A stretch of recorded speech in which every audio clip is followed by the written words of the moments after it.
Dystopian futures. That is what we are going to be talking about today, okay? And understand this, I've talked about post-apocalypses, I've talked about apocalypses, and I feel like when you're talking about a dystopian future, in actually, I'm not even some, and a lot of the times, sometimes the post-apocalypse isn't as bad as what it could have been. Like, I'm going to give you a pretty solid example of this, okay?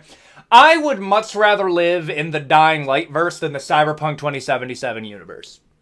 That's my hot take, bro. It is so weird to me that people unironically talk about the Cyberpunk verse and anything other than, yeah, let's not try to live like that, even though I think the Cyberpunk 2077 verse is, the Cyberpunk in general, as I think we're going closer and closer to that, as opposed to literally any other future with, kind of depressing if we're kind of being honest here. However, that is what I mean, okay? When I'm thinking about a dystopian future, I'm thinking something along the lines of Cyberpunk, Warhammer 40k, Ready Player One, or 1984. That is what we are going to be talking about in this video, okay?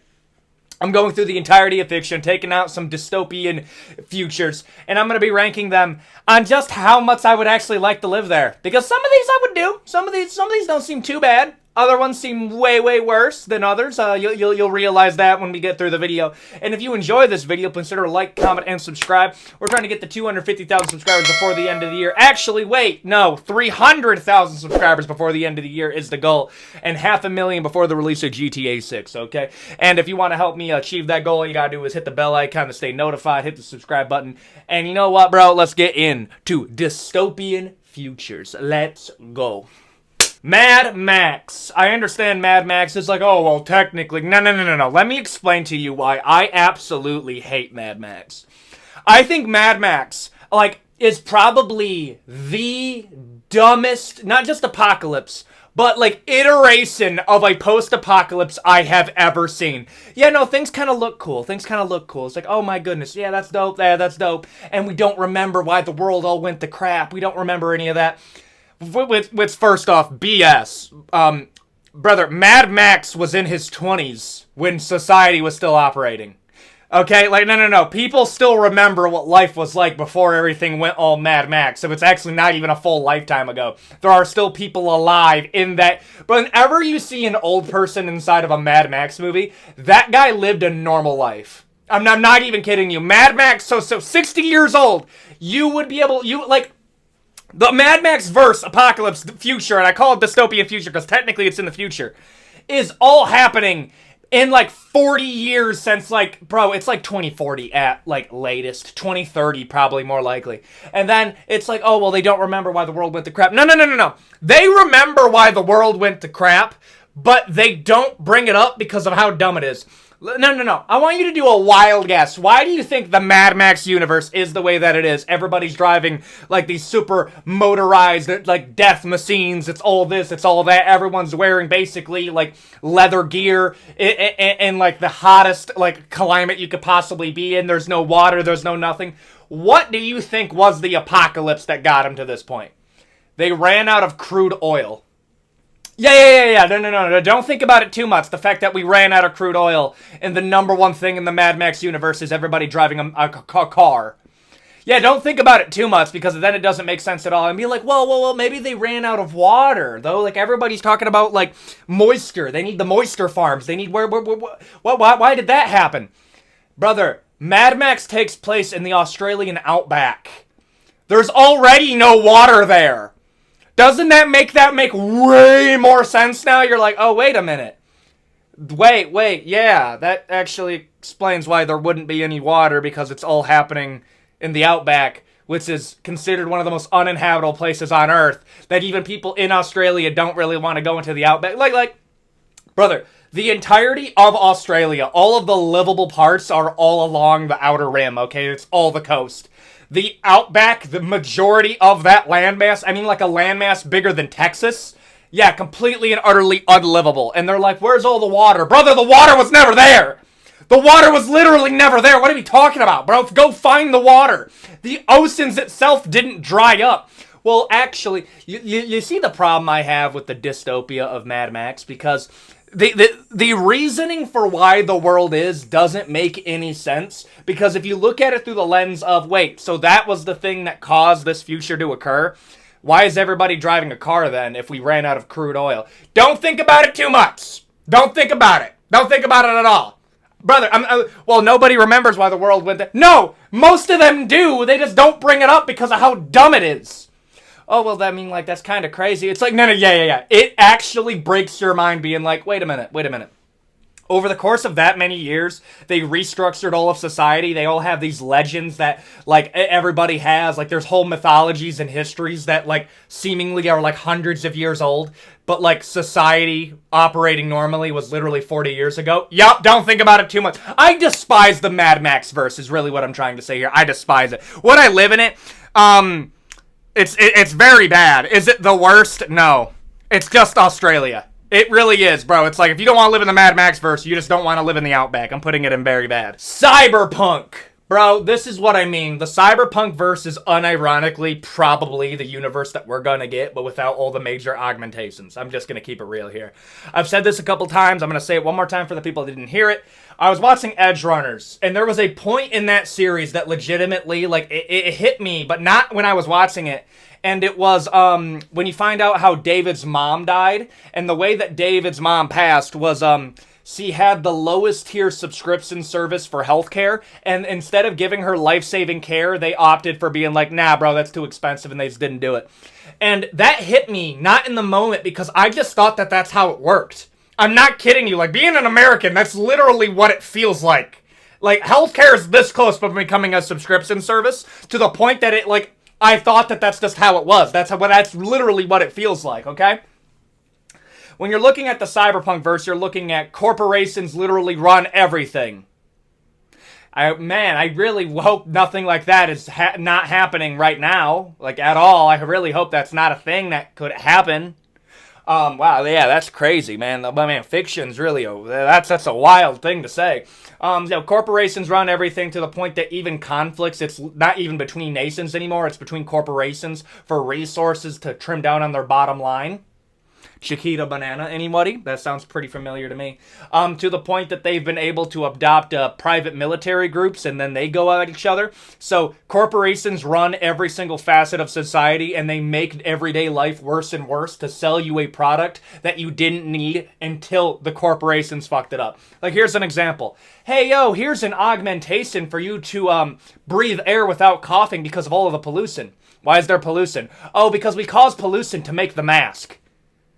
You see what I mean? It's like, here's some water purifiers that are the only thing that can purify this super radioactive water. Well, why is the water radioactive? Oh, well, we turned the water radioactive because then you weren't gonna buy this. That is the Cyberpunk verse, bro. Like, the fashion's kind of dope. There's some, but like that's about it. That really is about it. Like, even the people look really weird, dude.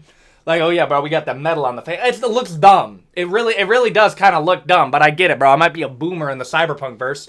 But, like, at the same time, dude, the Cyberpunk universe is one of the worst. It's not the worst. There's quite a few that I would put as a bit worse. Like, you could... There's a simplicity to the Mad Max universe. That's kind of its appeal. I'm gonna put Cyberpunk here. I'm gonna move Mad Max down the bad. Yeah, no, there's Cyberpunk, it just feels like corporate hell, bro. That's what it feels like. I want to put it in very bad. The Terminator verse.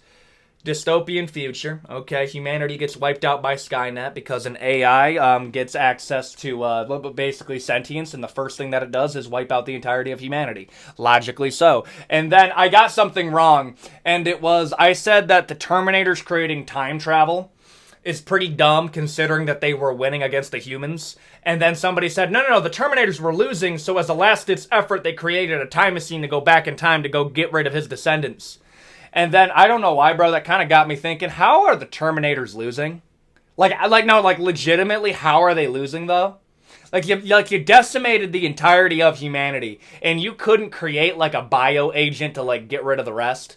Like, that's what I mean, bro. Like, I'm so glad I'm not, like, an AI, because if you task me with taking out humanity, the amount of things that I would think about being like, okay, what is weaponry that, like, does not affect me, but would 100% affect them? Oh, bioagents destroy the climate around them, so that it's unusable. Like, brother, Being a Terminator, you can use scorched earth tactics, and using scorched earth tactics actually are more beneficial for you because it's going to be easier for you to take out wide swaths of land because you make the land unusable for the humans. That would be the strat, dude. That literally would be the strat. And when I'm looking at that type of future, like, it boggles me that humanity even made it slightly competitive. That's the part that messes with my mind, that humanity was ever able to make it competitive.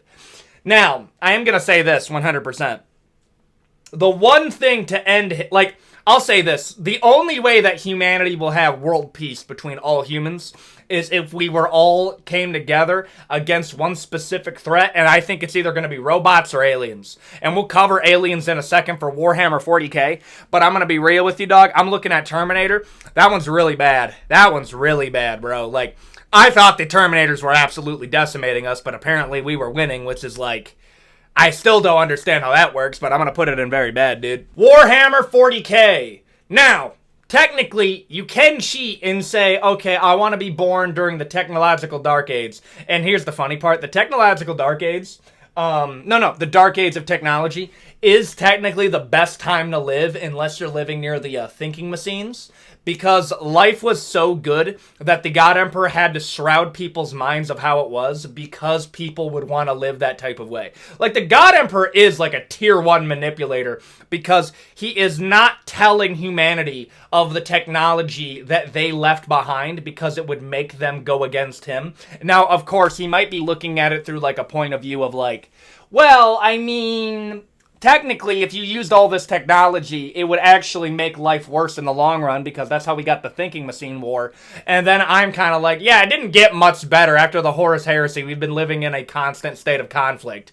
Like, in all truth, like, I can't imagine that the thinking machines were that much worse than, like, the Tyranids, the orcs, the Eldar, the Dark Eldar. Like, I can't imagine that, like, the Dark Age of technology was that much worse than Warhammer 40k. Okay, like, best case scenario, you somehow get born in a place where you can become a planetary governor and you get to live like a pretty good life. But like, brother, nobody lives a good life in the 40k verse. Literally nobody. Everything sucks. Everything sucks. Like, I guess, bro, you won't live like a mundane life because you're probably going to get taken out in like one of the most horrific ways possible in like some conflict against some thing that you didn't even know existed.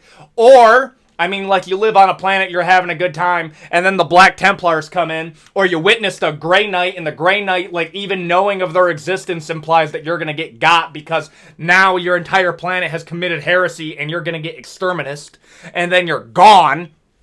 Yeah, dude, there's so much bad. There is so much bad in this, bro. Like, Star Trek is like the nerd version of Star Wars. Star Wars is like the less edgy version of Warhammer, and Warhammer just sucks, bro. I'm sorry.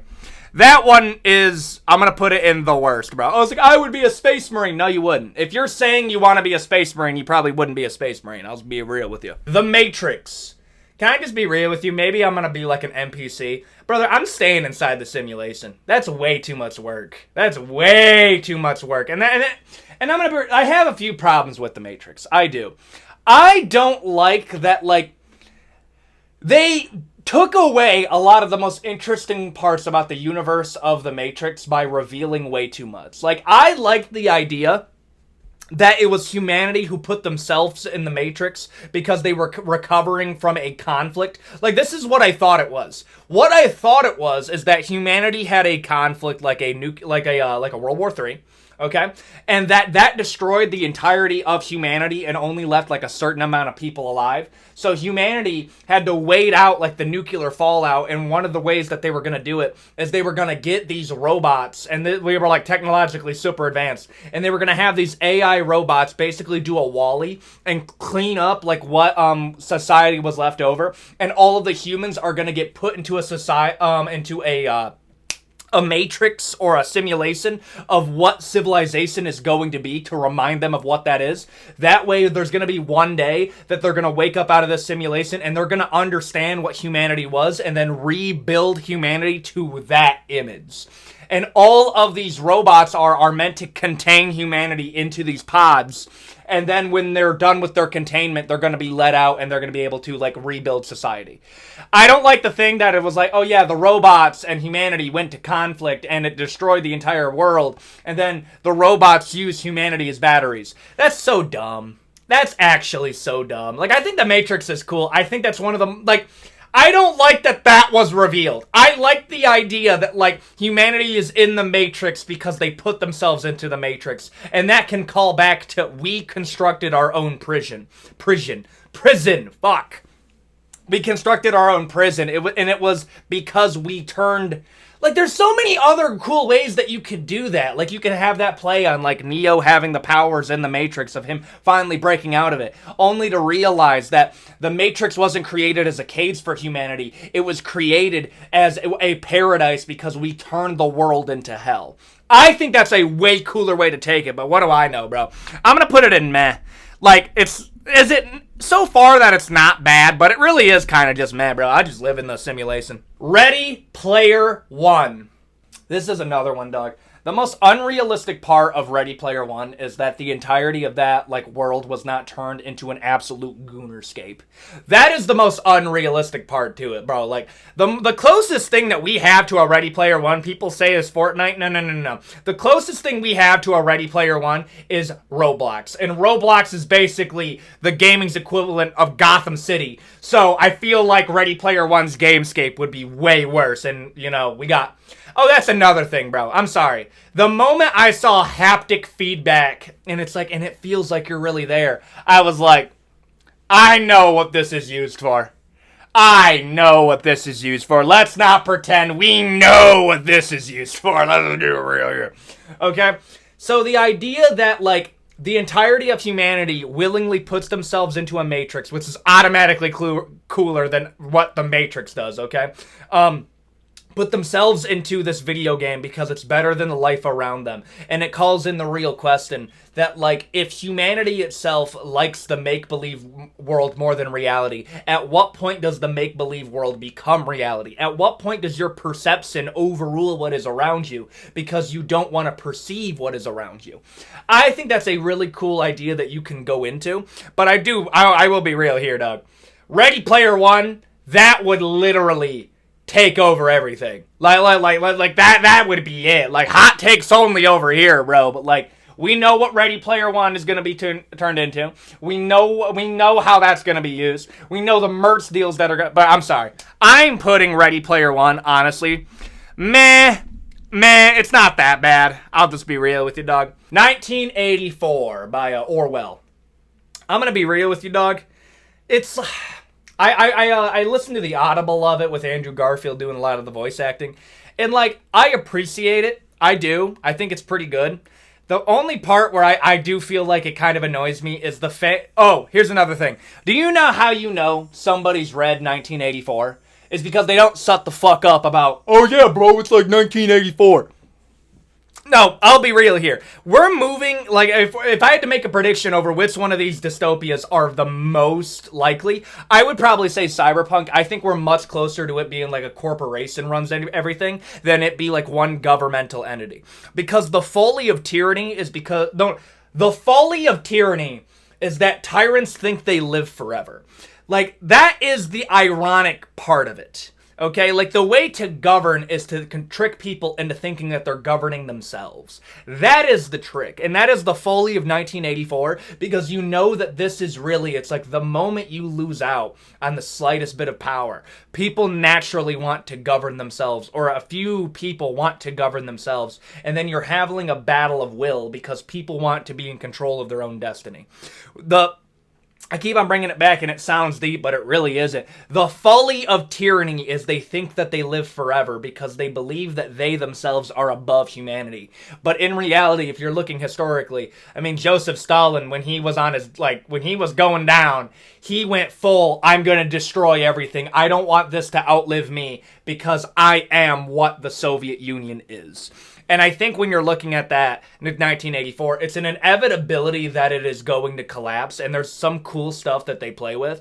But the one silver lining of it is that that you know this is going to fail. You know it's going to eventually fail.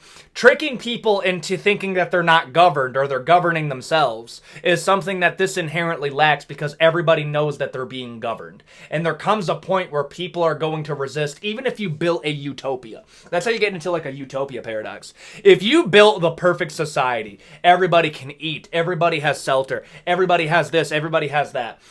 All it takes is one person to throw a wrench in the entire thing, and the entirety of that society collapses because some people, and this is gonna sound real cringe, but I gotta shoehorn this somehow. Some people do just want to see the world burn because they want to warm their hands a little bit. That's kind of how you have to look at it. And with 1984, I'll be real here, it's one of the worst, but like, the silver lining is you know it eventually will fail. The Hunger Games. My toxic trait is thinking that I would get into the Hunger Games and win. That is my toxic trait. However, everything else looks really, really bad. Everything just looks gray. I know that's like a really weird thing to bring up, but it kind of goes along with like 1984. Brother, Hunger Games would be infinitely more successful if they had Mr. Beast as their spokesperson. I'm not kidding. Tell me I'm wrong, bro. If you had Mr. Beast instead... Oh, dude, if there's a sequel to Hunger Games that gets made, like, super in the future, I'm not talking about a ballot. No, that's a prequel. But, like, if they did the Hunger Games now, they wouldn't have President Snow. They would have Mr. Beast conducting it. I'm telling you that would be the way to do it. I think people would be really entertained by it. And the part that's interesting, and I think the Hunger Games does well about a dystopia, is that it kind of goes in line of, like, the Roman Empire had to entertain its citizens because they understand that the citizens were the biggest, like, that was the thing that was going to be the thing that overthrows the Roman Empire, and that is Romans. That's one reason I hated Hannibal Barca the most, because Hannibal Barca would be strolling in from Carthage, and he would be actually inciting rebellion among the Roman people, which is why they were terrified of Hannibal Barca. When you're looking at the Hunger Games, you entertain the people by giving them a spectacle to clap at. There is an entertainment for them. But I think, honestly, man, if they just hosted more Hunger Games, I think they would actually be more likely because then people would be more entertained. I'm good. Bro, yeah, have like a football game going on at the same time. I'm putting the Hunger Games in bad, but it's not as bad as some of the ones up here. That's my take. Metro! I'm putting Metro on here and not Fallout because I think I've covered Fallout quite a few times, and I think Metro is way more dystopian. The idea that, like, you get hit with, like, a bunch of nuclear bombs and you're stuck living in the Moscow subway, that is your life. You just live underground. And I think that's the part, when we're talking about, like, nuclear wastelands, I think that's the part that a lot of people overlook for how bad it is. Like, they have this idea that, like, yeah, man, and, like, the trees are gonna be all rotted, and there's gonna be raiders, and there's gonna be mutants, and it's gonna be crazy. And then it's like, no. The horror of a nuclear wasteland is not the semi-destroyed wilderness, not the destroyed city skylines. No. It's the fact that you are going to be in a dark, no sun, nothing, just an absolute, like, in some cases, like an actual frigid hellscape, because now you're talking about nuclear winter. Something along the lines of that, and that is going to be your life. The fact that you probably won't see anybody, and the people that you see are going to be more desperate than you.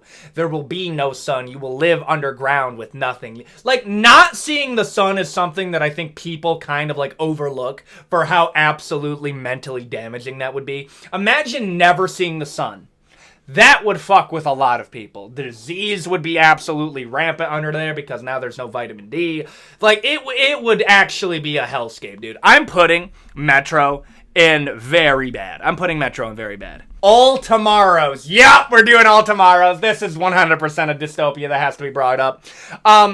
The idea that, like, humanity, All Tomorrows to this day has one of my favorite openings of any, like, story. And it is that humanity gets to a place of technological advancement that they can, like, effectively go anywhere in space, anywhere in the universe. And they travel, they get planets, we enter into a golden age, there's no conflict. And then we go to a planet that has dinosaurs. And we're so puzzled by this because mathematically speaking, it would be almost impossible that the same things that were on Earth are on another planet. And we find this out, and then we see the reason behind this. That all of this conquest that we have done, all of this, like, humanity's folly is thinking that we were the only ones here. And then the Q come in, and then they absolutely wipe the floor with humanity, and then they send us back to the Stone Age, not even back to the Stone Age, back to, like, the evolutionary table, where they turn us into, like, animals, abominations, meant to make fun of what humanity was, how far we have fallen, from literally the keepers of the stars to the grazers of the fields. That is what we are turned into by the Q. And it's humanity keep on coming back up, fighting against ourselves, and then finally being able to beat the Q at the very end after millions of years. I think that is a dystopia that I think is the worst. That is probably the worst one. But I do like Old Tomorrows. I might do a dedicated video for Old Tomorrows. For the spooky season, I want to do some spooky videos. Like Trench Crusade, Local 58. I want to do another one on, like, Old Tomorrows. What are some spooky videos you want me to do? Leave them in the comment section down below. Horizon Zero Dawn. I'm sorry, we gloss over just how scary Horizon is. I'm sorry. The idea that we created an AI, and the AI is able to make a self-replicating, like, robot machinery, and it feeds off biomass. Not like it uses us as batteries. No, it feeds on biomass. Anything that is alive, it absorbs. And then it replicates over and over. And then that's when you get the Pharaoh Plague. And the Pharaoh Plague, they call it that because all of these robots are replicating like a virus. And they take out the entirety of humanity to the point that the one reason that humanity was able to live on is we created our own AI to basically not repopulate, but terraform the Earth back to like almost like a dinosaur-ish time. And all of these robots are actually meant to be a stand-in for animals that the Pharaoh Plague took out. Like, a lot of these are, like, big mammals. The only thing that ended up surviving was small mammals, which is why you'll still see boars, you'll still see squirrels, but you won't see any of, like, the big megafauna because all of the fauna was taken out by the Pharaoh Plague thousands of years ago. And even all of the humans that are still around are actually, like, clones of the original humans because all of humanity was wiped out by the Pharaoh Plague during the original time. And this is just the leftovers, our last-ditch effort. And it is a dystopian future because there was another faction of humans that went into the stars and they were able to repopulate a planet, and then the AI followed them, and then now it's coming back to Earth to finish off what it started and wiping out the entirety of humanity. I'm putting Horizon Zero Dawn. However, there's one thing our Horizon does have. Fucking gorgeous wildlife, dude. And I'm sorry, dude. As somebody that wants to do a lot of walking in the wilderness, I'm going to put it in not bad. All I have to do is survive, not even just survive, but literally just be cloned, and then I'm good. I'm going to put it in not bad. WALL-E. Bro, WALL-E is one of the best animated movies ever made, bro. And I think it does the idea and it illustrates dystopia in a way that is, like, very palatable for people to understand. Like, the idea that humanity destroys the entirety of the planet in favor of progress only to build something that was meant not to, like, redo or, like, undo the damage we've done to the planet, but our biggest technological advancement is creating something to get us away from Earth. Never mind the fact that, like, there's only a few ways that they were able to get protein on that ship. There's only a few ways. Like, you can grab water, like, in space. You can do that. Ugh. You can grab fuel from, like, out space. There's different ways to do that.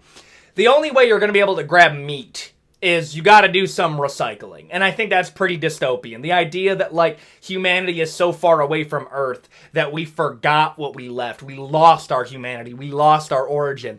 And we didn't lose our origin because it was something that was done outside of our control. We destroyed our home, and instead of fixing it, we left it. And we left it in, like, the hands of just, like, these self-aware robots that are told that, hey, yo, fix up the Earth and we'll come back one day, only for all of them to rot and us to never come back. I think that's a pretty dystopian future, dog. I'm going to put WALL-E, honestly, man, in probably a very, top of bad, not quite very bad. And there you go. Those are some of the worst dystopian futures all throughout fiction. If this video was entertaining you, please consider like, comment, and subscribe. We're trying to get to 300,000 subscribers before the end of the year. That is the goal. I don't know if we'll be able to reach it, but if we reach it, it's because of the support of you guys. We have a whole bunch of videos coming to the channel. Hit the bell icon to stay notified. And I will say again, thank you for watching, and I will see you all in the next video. Adios, guys.